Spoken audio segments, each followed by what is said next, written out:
இந்த வீடியோவில் நம்ம என்ன பார்க்க போகிறோம்னா ஃபோட்டோஷாப்பில் லேயர்ஸ் பற்றி பார்க்க போகிறோம்.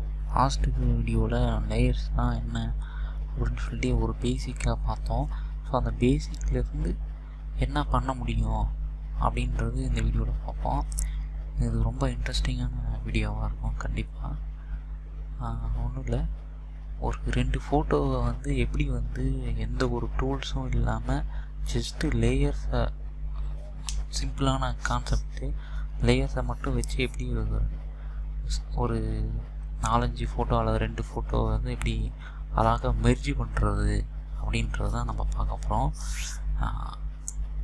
ஜஸ்ட்டு நான் ஒரு 2 ஃபோட்டோ எடுத்துக்கிறேன்.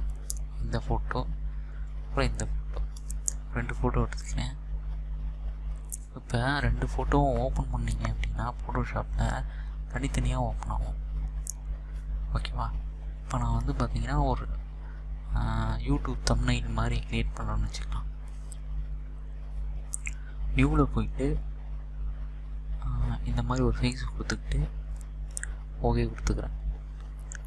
இப்போ அந்த 2 ஃபோட்டோவும் என்ன பண்ணுறேன்னா எடுத்து இந்த டாக்குமெண்ட்டில் வச்சுக்கிறேன்.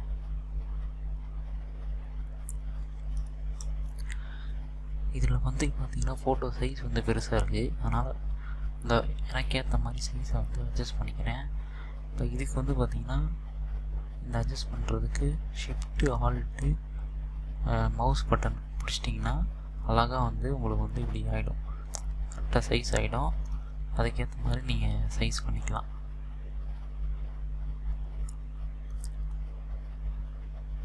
யூஸ் பண்ணிக்கிறேன். எனக்கு இந்த ஃப்ளவர் தான் வேணும். அதனால் அது மட்டும் நான் வச்சுக்கிறேன். இங்கே இன்னும் கூட கொஞ்சம் சின்னதாக்கிக்கிறேன்.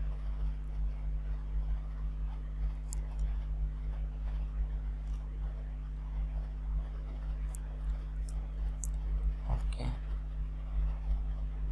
போதும். இப்போ அப்படி இந்த அளவுக்கு சின்னதாக இருக்குது அப்படின்னா கரெக்டாக நம்ம விண்டோ சைஸுக்கு வரணும் அப்படின்னா கண்ட்ரோல் 0 அடித்தோம்னா நம்மளுடைய விண்டோ சைஸுக்கு வந்துடும். ஓகேவா? இப்போ பார்த்திங்கன்னா பின்னாடி இருக்க பேக்ரவுண்டு அவ்வளோவா நல்லா இல்லை. ஸோ அதனால் அந்த பேக்ரவுண்டை நான் மாற்றணும். அதை எப்படி மாற்றுறது அப்படின்னு சொல்லி பார்த்தீங்கன்னா, இப்போ இன்னொரு ஃபோட்டோ இருக்கு என்கிட்ட. ஸோ இந்த ஃபோட்டோ எடுத்துக்கிறேன். இதோட பேக்ரவுண்டு இங்கே வர மாதிரி வச்சுக்கிறேன். கொஞ்சம் அழகாக இருக்கும் அப்படின்றதுக்கோசரம் சின்னது பண்ணிக்கிறேன்.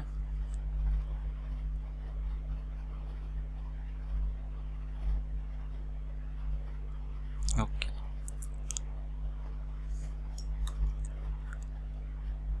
இப்போ லேயரில் ஏற்கனவே சொன்ன மாதிரி தான் எரேசர் டூல் தான் எடுப்போம். எரேசர் டூல் மட்டும்தான் யூஸ் பண்ணுறது, வேறு எந்த டூலும் கிடையாது. லேயரில் நம்ம எனக்கு இந்த இது தேவையில்லை. இதுக்கு பின்னாடி ஒரு ஃப்ளவர் இருக்குல்ல, அந்த ஃப்ளவர் தான் எனக்கு முன்னாடி வரணும். ஸோ இந்த இது ரிமூவ் பண்ணால் தான் பின்னாடிக்கு ஃப்ளவர் முன்னாடி வரும். அதனால் எரேசர் டூல் எடுத்து நான் இந்த ஃபோட்டோவை எரேஸ் பண்ணிக்கிறேன்.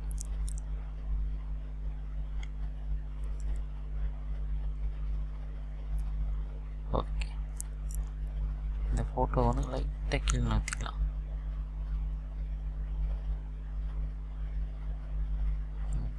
இது கொஞ்சம் மேலே மாற்றிக்கலாம்.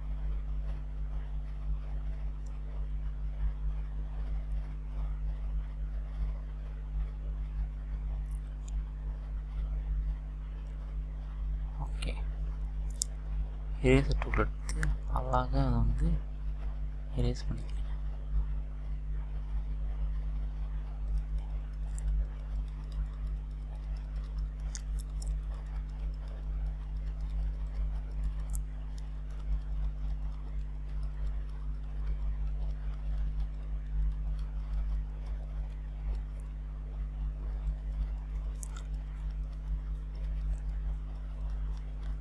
ஸோ எரேஸ் பண்ணிங்கன்னா இந்த இதில் உங்களுக்கு எதுவுமே ஆகாது. ஜஸ்ட்டு இந்த மேலே நம்ம யூஸ் பண்ணுறோம்ல, ஸோ அந்த செகண்ட் லேயரில் தான் எரேஸ் அப்ளை ஆகும். ஸோ ஏற்கனவே நான் லேயரில் சொன்னது தான். ஓகே, இப்போ பார்த்திங்கன்னா இந்த லேயரில் வச்சுட்டு டிசால்வ் மாற்றிக்கிறேன். இது வந்து நம்ம நெக்ஸ்ட்டு பார்ப்போம். இது வந்து ரொம்ப முக்கியமான ஒரு இது எப்படி வந்து இது பண்ணுறதுன்னு சொல்லிட்டு. இப்போ வந்து இரேசர் டூல் வச்சு அடிச்சிங்கன்னா ஒரு மாதிரி டிசல்ட்டாக இருக்கும். இப்போ பார்த்தீங்கன்னா உங்களுக்கே வித்தியாசம் என்ன அப்படின்னு சொல்லிட்டு தெரியும். அதாவது செவுத்தில் பெயிண்ட் அடித்தா எப்படி இருக்குமோ அந்த மாதிரி உங்களுக்கு வந்து அந்த மாதிரி தெரியும் இப்போ உங்களுக்கு.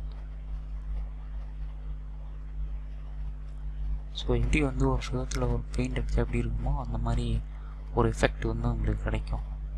இதில் சின்னது பண்ணிக்கலாம். ஜூம் டூல் எடுத்து சின்னது பண்ணுறது ஆல்ட்டை பிடிச்சிட்டிங்கன்னா சின்னதாகிடும். அதான் அப்படி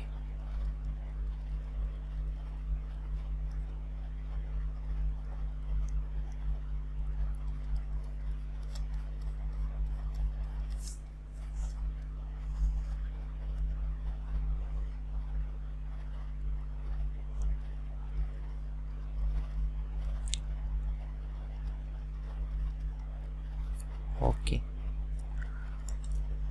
இப்போ வந்து பார்த்திங்கன்னா அதாவது இந்த பேக்ரவுண்டு வந்து ஒரு பின்னாடி வந்து செவுத்தில் வந்து ஒரு ட்ராயிங்கை வந்து போட்ட மாதிரி ஒரு பெயிண்ட்டு வித்துனா இது பண்ண மாதிரி வந்து உங்களுக்கு ஒரு எஃபெக்ட் மாதிரி வந்திருக்கு.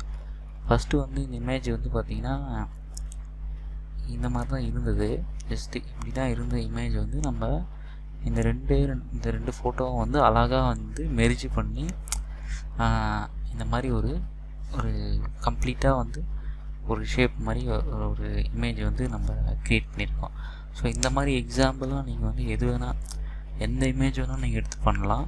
ஸோ நான் வந்து ஒரு சிம்பிளாக ஒரு அண்டர்ஸ்டாண்ட் பண்ணணும் அப்படின்றதுக்கோசரம் ரொம்ப சிம்பிளாக வந்து ஒரு ஃபோட்டோ எடுத்து நான் பண்ணியிருக்கேன். இதில் வந்து எந்த டூலுமே யூஸ் பண்ணல, ஜஸ்ட் லேயர் கான்செப்ட் மட்டும் வச்சு இதில் பண்ணியிருக்கேன். இது நிறைய யூடியூப் தம்ப்நெயில் என்ன வேணாலும் வந்து இந்த ஒரு சிம்பிளான ஒரு கான்செப்ட் வச்சு நீங்கள் பண்ணலாம். அது உங்களுடைய க்ரியேட்டிவிட்டி எப்படியோ அந்த மாதிரி நீங்கள் பண்ணிக்கலாம். இதில் லேயர்ஸ் யூஸ் பண்ணி நம்ம வந்து ரெண்டு ஃபோட்டோ எப்படி வந்து அழகாக மெர்ஜ் பண்ணுறதுன்றது அதில் வந்து நம்ம பார்த்துருக்கோம். நெக்ஸ்ட் வீடியோவில் நம்ம இன்னும் வந்து நிறைய பார்க்கலாம். Thank you friends.